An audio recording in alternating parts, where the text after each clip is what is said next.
chapter 8. The first question I want to answer that goes along with those were about the sessions that I watched. Were they similar to what I imagined a counseling session to be? Why or why not?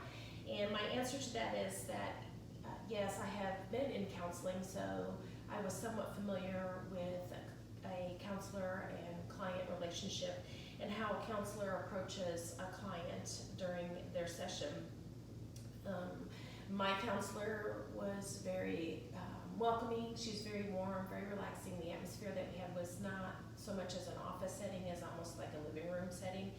She would do a lot of reflecting with me, rephrasing. She would question me about where I wanted to go with the counseling, what were some of the outcomes that I wanted, the goals that I wanted through counseling, and then she would give me feedback, and I would ask for pointers because my counseling, there were some questions that I needed to have answers to, and so she would give me some pointers to help direct me down the right path, and then I would again set another session with her depending upon how soon I felt like I needed to see her. And then from chapter 8, I guess the skills and the characteristics that I noticed in the 3 videos, that there did appear to be trust. I felt like between 2 of the video, the counselor and the client. One of the videos I was a little curious about as to it seemed like the counselor really was not, it almost seemed very surface level. It did not seem very in depth with having the client really think about their actions or their reactions to things. I felt like the client was very nervous in that when she was talking, she didn't make a lot of eye contact. She wasn't too sure about what to say back to the counselor. Then I also had to assume that all 3 of the clients were telling the truth. I know that sometimes that's very hard, that clients don't always tell the truth because they're scared of repercussions or being looked down upon with that. They did have 2 of them I felt like had a lot of insights and goals for the client and their next steps and what they should be doing as they took what they learned in that session away into their regular life. Also, I felt like the one counselor did a very nice job about not assuming, but being very open and very respectful, but yet still very personable with the client. I felt like a lot of directive counseling, especially in the one video where the counselor seemed like a facilitator and it seemed more conversational, and that the counselor did a lot of directing with the client and the client did a lot of self-reflection, and almost to where the client could figure out how to solve issues on their own and then be able to carry that over into their regular life. And then the differences and similarities that I noted between the 3 counselors.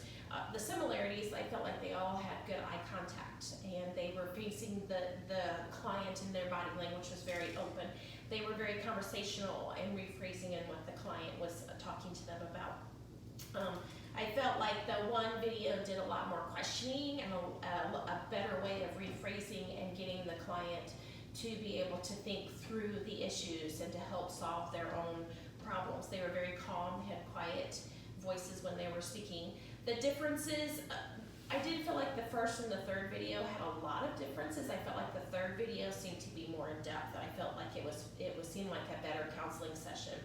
I felt like the middle video, the homesickness, I felt like that was very surface level and that the client was not delving a whole lot into their own issues, and almost felt like the client was very nervous while talking with the counselor. Didn't feel like it was a very relaxed atmosphere. And also I liked the rephrasing. I don't feel like all 3 of the counselors rephrased what the client was saying so that the client so the counselor could better understand what the client was telling them. Then the 4th question was, are the sessions I watched similar, or what questions did I have about the counseling session and how skills are used? I guess the question that came to me as they are sitting there is, they don't have any note or paper or pen, and so how does a counselor keep all this information in here? Because I do realize there's a lot of paperwork after the session. So how do they keep it all straight with the conversation? And what I did like was the quick reflection, especially on the third video, about the dancing, and that he did a very nice job of keeping it very conversational, yet staying on point, staying on topic with the client. And he did a very quick reflection, and then he was able to rephrase or question the client and move on with the session. I guess my another question I would have: how does the counselor attain this? Is this just after years' experience? Is it practice?